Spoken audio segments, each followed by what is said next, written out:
La biblioteca de Merlín llega gracias a Cabify. Autos bien inspeccionados y choferes correctamente identificados, porque vayas a donde vayas, la seguridad es lo primero. Viaja seguro en Cabify. El conflicto árabe-israelí ha vuelto a dar noticia en estos días de mediados de octubre y muchas preguntas vuelven a surgir dentro de la población, como por ejemplo, Merlín, ¿hay judíos en el Perú? ¿Existen judíos en el Perú? Y la respuesta evidentemente es sí, porque como Arguedas lo dijo en algún momento, esta es la tierra de todas las sangres y esto incluye también sangre judía. Así que en el episodio del día de hoy de la Biblioteca de Merlín he decidido hacer un pequeño especial acerca de la migración judía en el Perú. Y si quieres también un video acerca de la migración palestina al Perú, pues revienta de likes este video, ya que si ve una buena cantidad de likes, hago una segunda parte con la migración palestina al Perú para poder conocer más acerca de esta relación complicada que existe en Oriente, pero aquí en su escala en América. Así que hoy vamos a saber cómo fueron tratados los judíos acá, qué relación tuvieron con los peruanos, cómo fue su proceso de acomodamiento en estas tierras, cómo fue su relación desde los orígenes, quizás desde el virreinato y todo. Y como sabes, todos mis videos tienen bibliografía para que puedas ampliar tu información, así que estate atento con lápiz y papel para poder anotar estos títulos suculentos que tengo para que conozcas más acerca de la historia judía en el Perú. Y bueno, no se diga más, yo soy Merlín, atrás de esta cámara está mi gato circuncidado bigotes y esta es la Biblioteca de Merlín explicándote cómo fue el proceso de la migración judía al Perú.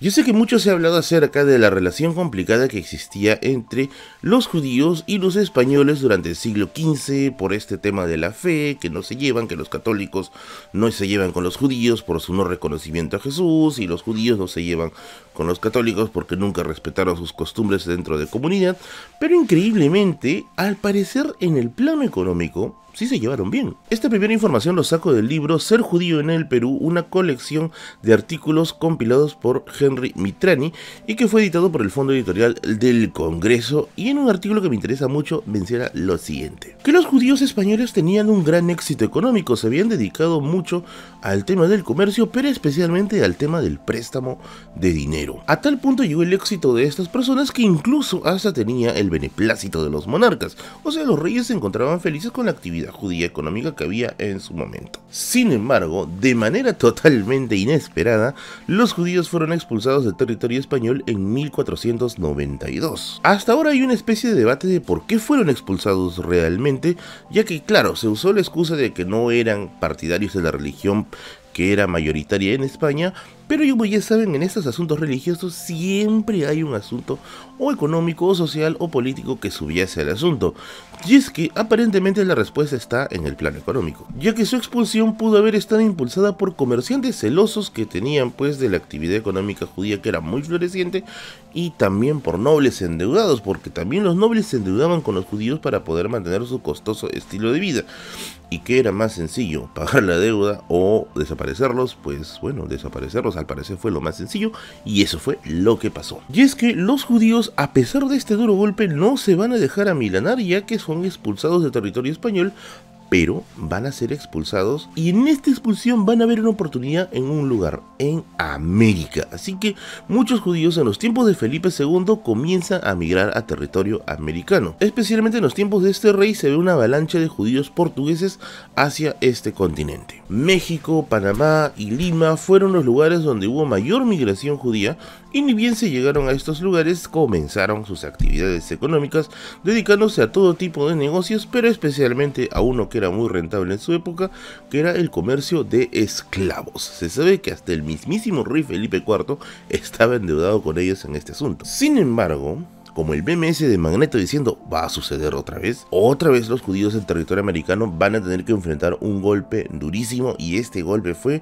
el golpe de la Santa Inquisición, ya que nuevamente, de manera totalmente radical, nuevamente se va a optar por la persecución judía para poder deshacerse de ellos. Esta información proviene del siguiente libro. En el libro de Pedro Guibovich, en su libro acerca de la Inquisición en el Perú, libro también editado por el Fondo Editorial del Congreso del Perú, se menciona de que la Inquisición también persiguió población judía. O sea, dentro de lo que se estaba vinculando a perseguir, que entre los que por ejemplo estaban de caseritos los protestantes, también se incluían a los judíos en esta lista. Aunque esta persecución fue algo tardía, ya que fue a partir de 1630, y recordemos que la Inquisición ya tenía sus antecedentes desde 1570. Merlin, ¿qué tuvo que pasar para que pase esta cantidad de años y recién se acuerde que los judíos debían ser perseguidos?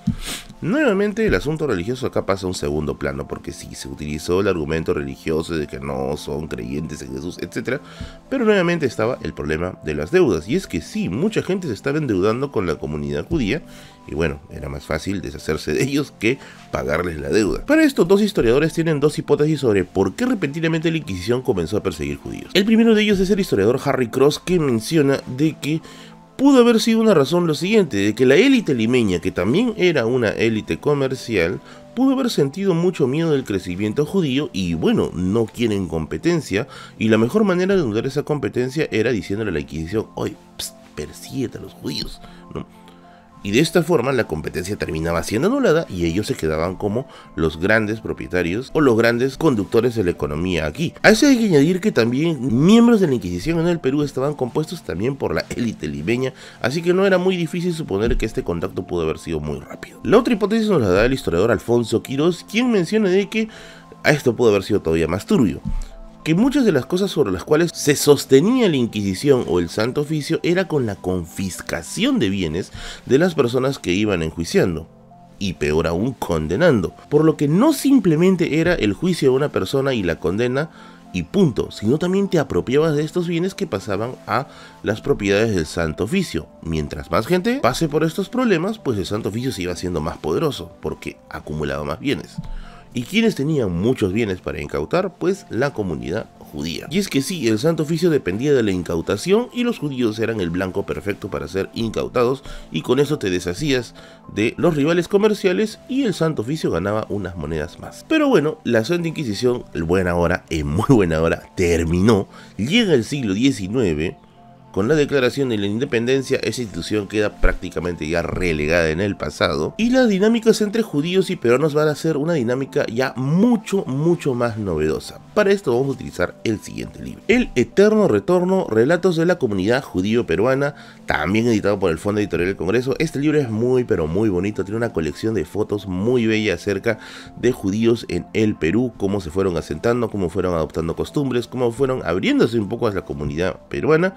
Así que este libro de acá lo recomiendo. También, como les digo, está editado por el Fondo Editorial del Congreso. Y es que en el siglo XIX muchos judíos comienzan a llegar al Perú porque comienzan a ver una oportunidad de negocios muy buena. ¿En dónde? Pues en el guano, ya que estos son los años del boom guanero. Para 1873, gran parte de los judíos que habían llegado al Perú eran judíos de origen alemán. Acá hay que hacer un pequeño paréntesis: todos los judíos que llegan al Perú no son denominados de la misma forma, pero para esto creo que puedo hacer un siguiente video. Y es que en este año se registra aproximadamente unas 20 familias judías, quienes rápidamente se van integrando a las costumbres nacionales aquí. En el año 1856, el periódico El Comercio ya da a mostrar algunos negocios judíos que habían en estas tierras, que se empezaron a volver muy famosos. Entre ellos están los siguientes. Por ejemplo, el caso de Jacobo Stein, que tenía una tienda de daguerrotipos, algo muy parecido a lo que sería una tienda de fotografías. Failes y Black también tenían una dulcería, que era un negocio que rayaba evidentemente acá en Lima. Los limeños son muy dulceros. Herbers y Cohen tenían una gran sastrería que, bueno, se encargaba de vestir a la sociedad limeña, y recordemos que no eran pocas las fiestas que había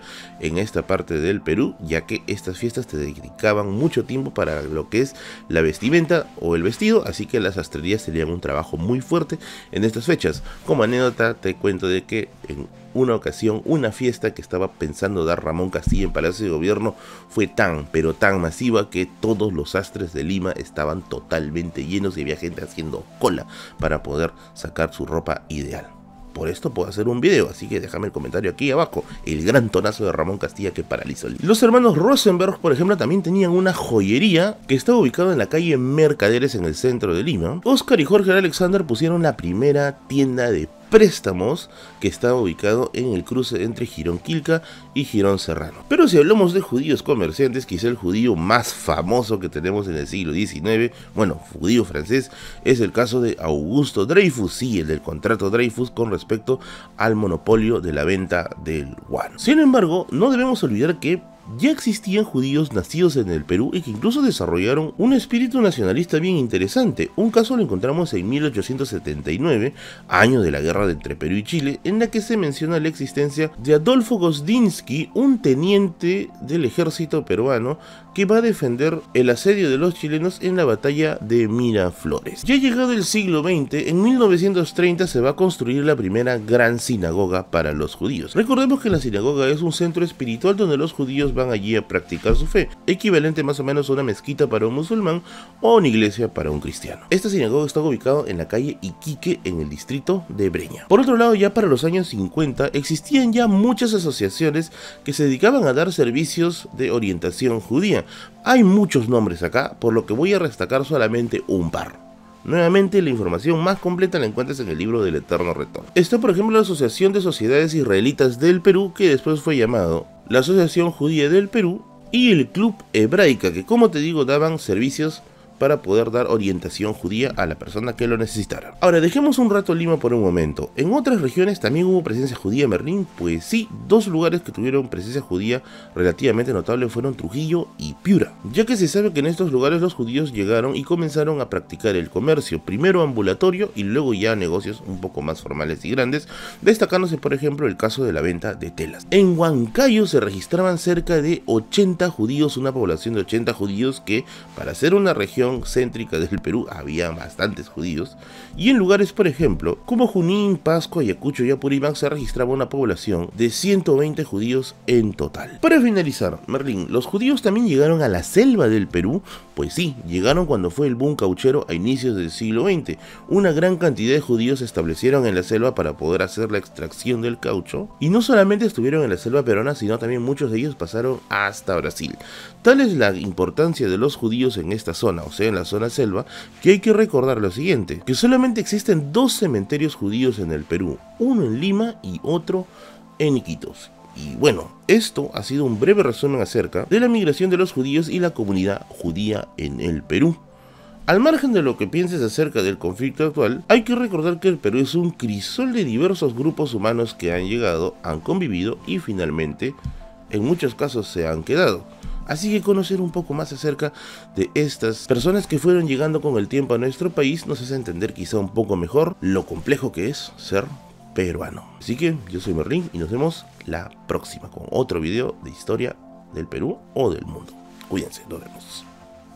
Librería El Cronista de Christopher García, ex Solo para Fumadores, lo puedes encontrar en Girón Quilca 260 y tiene una gran variedad de libros, ya sea de historia, literatura, filosofía, psicología, derecho, entre otros. También te recuerdo que lo puedes seguir en sus redes sociales como Librería El Cronista, que tiene una gran variedad de libros y te espera en su local para mostrarte todas sus novedades y, ya sabes, a los mejores precios.